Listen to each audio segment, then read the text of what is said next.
mga guys, no? So, kasi province life tayo ngayon. Ito yung ano namin dito.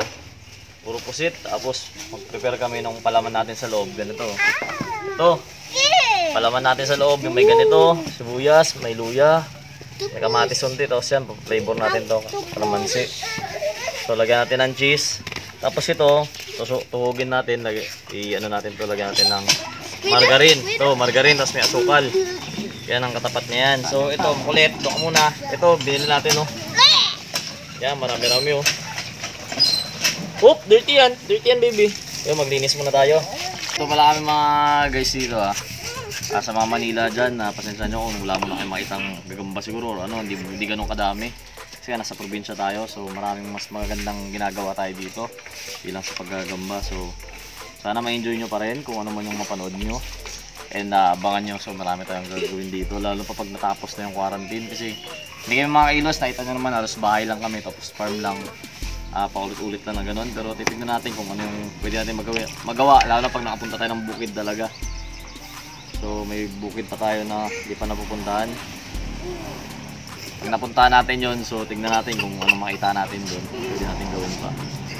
So ito lang muna, sa mga bata pala dyan na lagi nanonood sa akin, so babe muna kayo, sumunod kayo sa magulang nyo. Bibidyo lang tayo sa matatanda dyan, yung anak nyo ingatan nyo, yung mga matatanda sa bahay nyo ingatan nyo. So gamitan ito ng stick. Yan, yung gamitan ng stick, oh. So yan, tayo magkumpiyansa. Iiwa na ngayon, so natututo na tayo, ganyan-ganyan lang. Pag may dugo lumabas dyan, yan ang mga galing na tayo na chef. Pag may dugo lumabas, so yan, kita nyo wala pa naman. May lumabas na dugo. So yan, mga certified chef na tayo kung may dugo lumabas. Uy, naantay ko.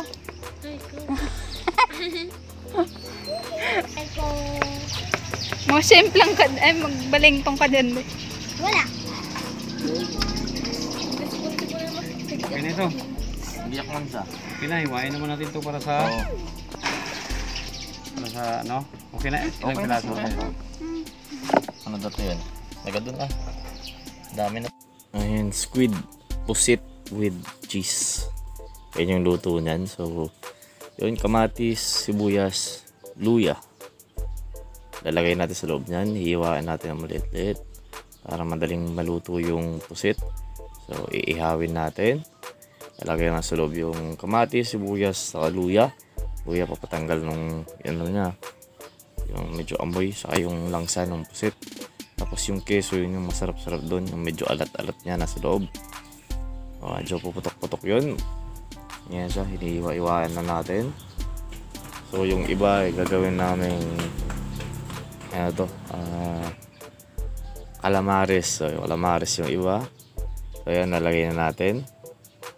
Yan, ganyan dapat yung itsura ng pusit, patanggalin yun sa ulo. So luto-luto muna tayo kasi naka-quarantine tayo. So ito yung pang 11th day ko to. Wala naman kaming any symptoms na lumalabas. So okay naman kami. So ito talaga ginagawa ko dito, no. Lagi lang kami dito, puro kain. So basta yun, try natin gawin yan, yung Marcos Challenge na yan. Tingnan natin yung kaya natin gawin. So in my own little things naman, try natin tumulong. Kasi mas marami nang kailangan ng tulong talaga dito. So yun lang, be safe sa lahat. Tapos cooperate tayo, no. Cooperate tayo sa mga kapitan natin, sa barangay, sa city hall man natin, mga ganyan.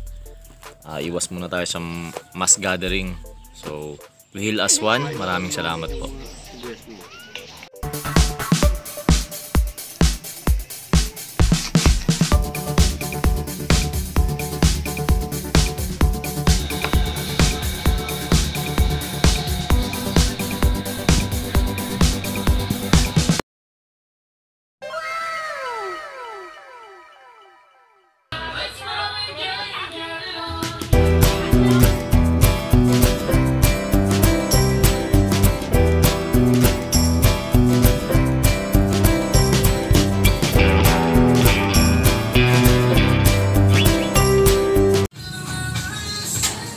So yan, oh.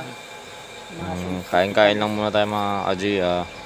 Try may gagawin ako na so subukan din natin tumulong sa mga tao dito. Gawin natin yung kay Marcos Challenge na yan kasi a part of what I earn naman gusto kong ibalik sa mga tao dito. lalo din sa lugar namin at mahirap ang buhay dito. So pag nakakuha tayo ng clearance, no, magtulong tayo dito sa mga tao dito.